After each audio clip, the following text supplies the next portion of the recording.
Selten, dass Nico Ockenfels mehrere Tage zu einer Produktvorstellung fährt, aber beim Scott Spark, da musste es sein, denn es ist komplett anders wie alle anderen Fahrräder. Der Dämpfer ist komplett versteckt. Hat das jemals einer vorher schon mal gemacht?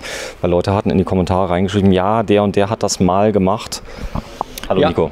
Grüß dich Sven, hi. Man kennt so ein bisschen von Bolt. Bolt gehört ja auch mit zu Scott mittlerweile im gewissen Anteil.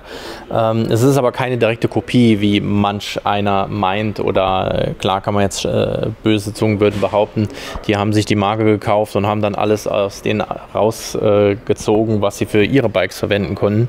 Also Scott entwickelt schon immer noch auf eigener Basis. Natürlich gibt es gewisse Synergien und die Synergie ist halt einfach ein Rad zu haben, was einen komplett versteckten Dämpfer hat, und das ist so gesehen auch gelungen.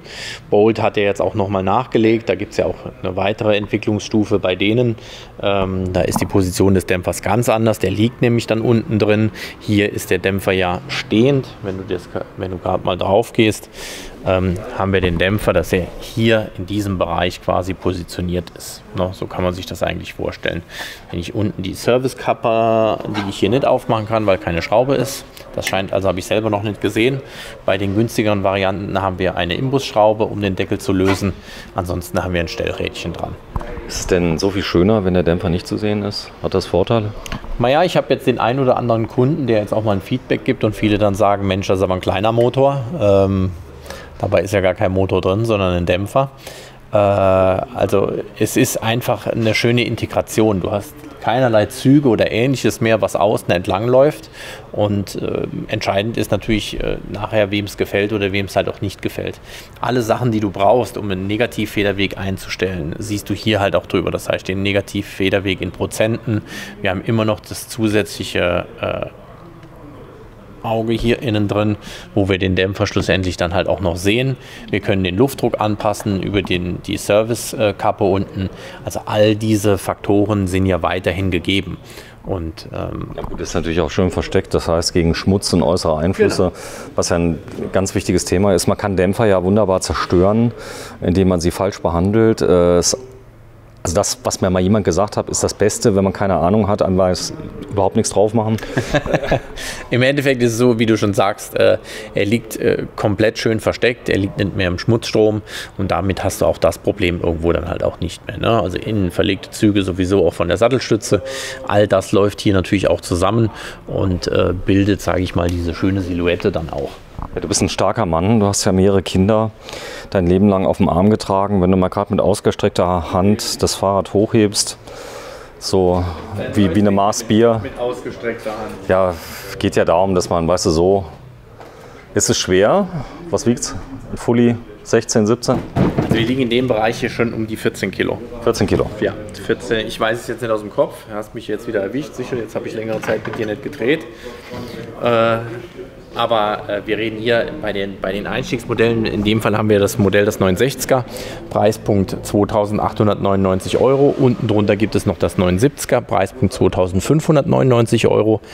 Dennoch muss man aber sagen, dass die Einstiegsmodelle die gleichen Features haben wie die Topmodelle. Das heißt, bis 13.000 € oben hin siehst du auch hier dran die bekannte Twinlock-Technologie. Warte, ich komme sofort zu dir. Ich muss gerade auch da mal Schluss machen. Das Fahrrad hat ja keinen Motor, muss man vielleicht extra nochmal sagen. Es ist ein Biobike. Ein Biobike, genau. Aber die Twinlock-Technologie, die ja jedes Scott-Rad hat oder jedes vollgefederte Rad halt auch hat, ist zum einen den komplett offenen Modus. Das heißt, wir haben einen vollen Federweg, in dem Fall 130 mm Federweg.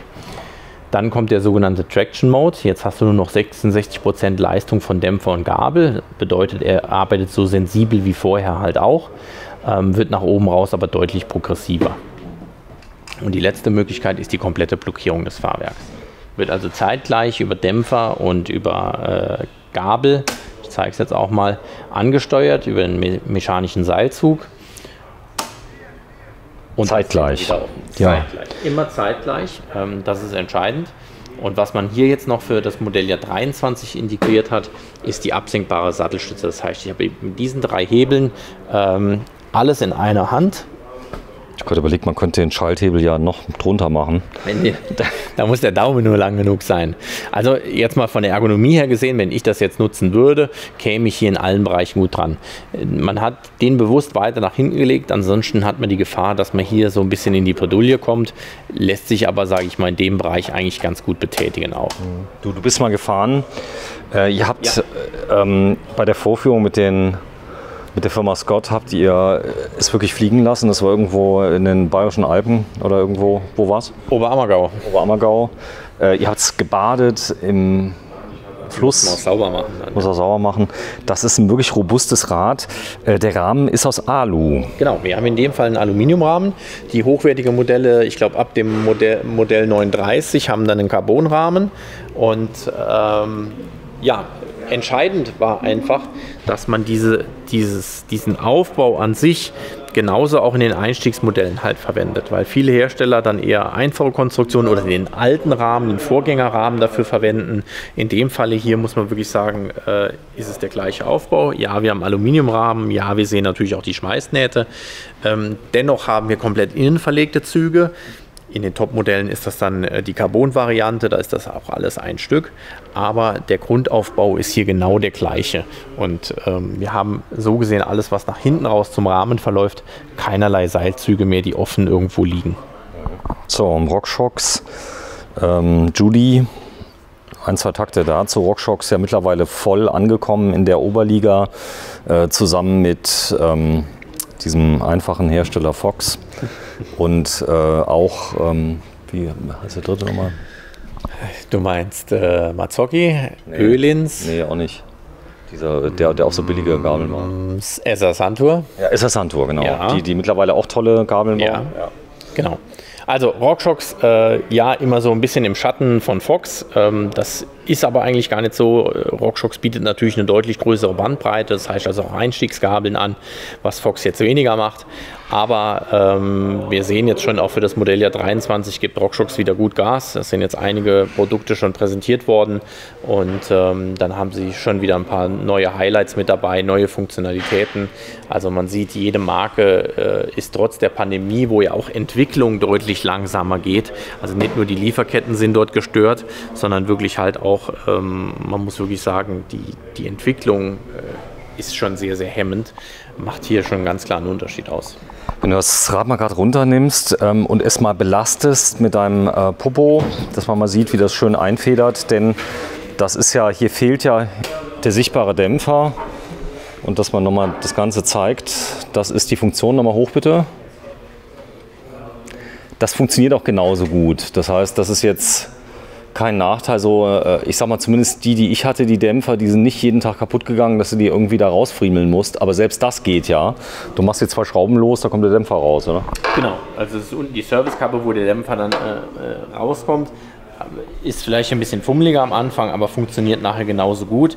In erster Linie ist ja das Rad dazu konzipiert, dass es funktioniert und nicht für den Dämpfer 100 Mal rein und raus zu bauen. Deswegen hier sieht man auch schön den Negativfederweg. Wenn ich mich jetzt halt draufsetze, habe ich jetzt hier schon knapp 30%, glaube ich, wenn ich es richtig lese. Ist okay, ein Drittel. Als Negativfederweg.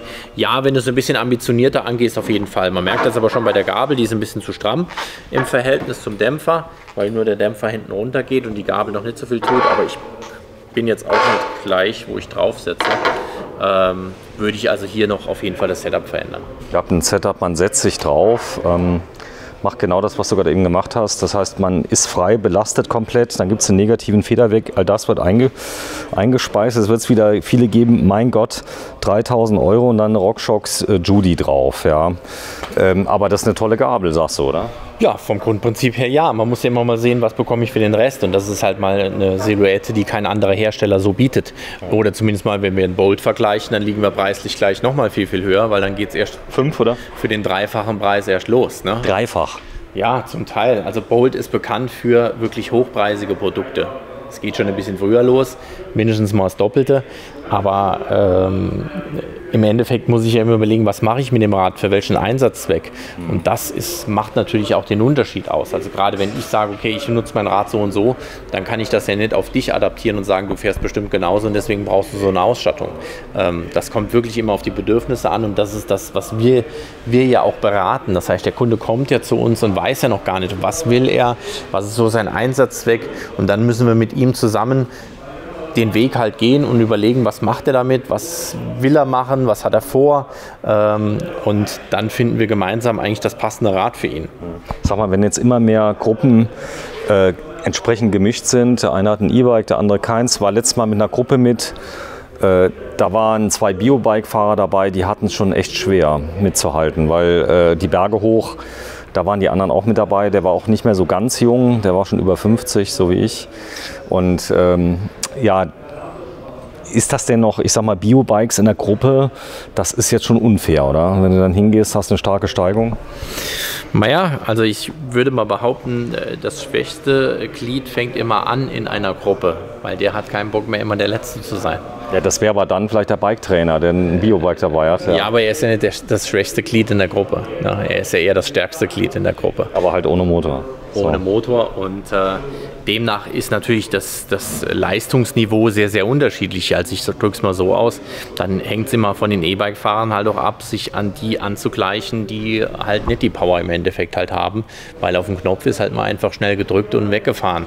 Hier haben wir ja auch schon die Leistungsunterschiede gehabt ohne Motor. Ne? Also es gibt immer jemanden, der ist halt nicht so gut in der Kondition und dann gibt es welche, die sind topfit. Wenn die zusammenfahren, dann gibt es eine Ungleichheit und dann zieht sich das Ganze halt komplett auseinander. Aber nichtsdestotrotz, um das jetzt mal auf den Punkt zu bringen, die Nachfrage an sich ist generell auch in diesen Segmenten immer noch sehr, sehr hoch. Räder ohne Motor werden immer noch gekauft. Das ist so. Auch wenn du keins kaufst. Tolles Weihnachtsgeschenk, vielleicht für so einen 13-, 14-Jährigen, wobei die tendieren ja mittlerweile auch schon zum E-Bike, habe ich gesehen, weil das ja gar nicht so schlecht ist. Aber ich sehe bei mir in Alsting direkt vor der Tür, ist ja ein riesen Mountainbike-Fahrt, ganz viele Biobikes noch, obwohl wir ja viel Gelände auch haben. Ja, vielen Dank fürs Einschalten. Wir sind bei WeCycle, das Fahrrad. Tolles Rad, probiert's aus. Er hat schon gefahren in Oberammergau, war unterwegs, mehrere Tage sogar. Da gab es zwar auch ein Bier, aber das war hauptsächlich zum Bike-Test. Als sie rausgekommen sind, da gab es die Einstiegsmodelle noch gar nicht. Da war, glaube ich, das billigste Bike, war um die 6.000 €, was da kam mittlerweile. In dem Testpool, ja. Und deswegen war immer noch die Frage, wie sehen die Alu-Bikes dann halt auch in der Einstiegsvariante aus? Absolut top. Also muss man wirklich sagen, ich habe keinen anderen Hersteller, der in dem Segment sowas bietet. Und ich rede jetzt nicht von der Shimano-Ausstattung und der RockShox-Gabel, sondern einfach das, was das Rad hier im Gesamtpackage einfach kann. Optik wie ein Hardtail. Ja, genau. Ja, vielen Dank fürs Einschalten. Wir sind jetzt in St. Wendel, das liegt im Saarland.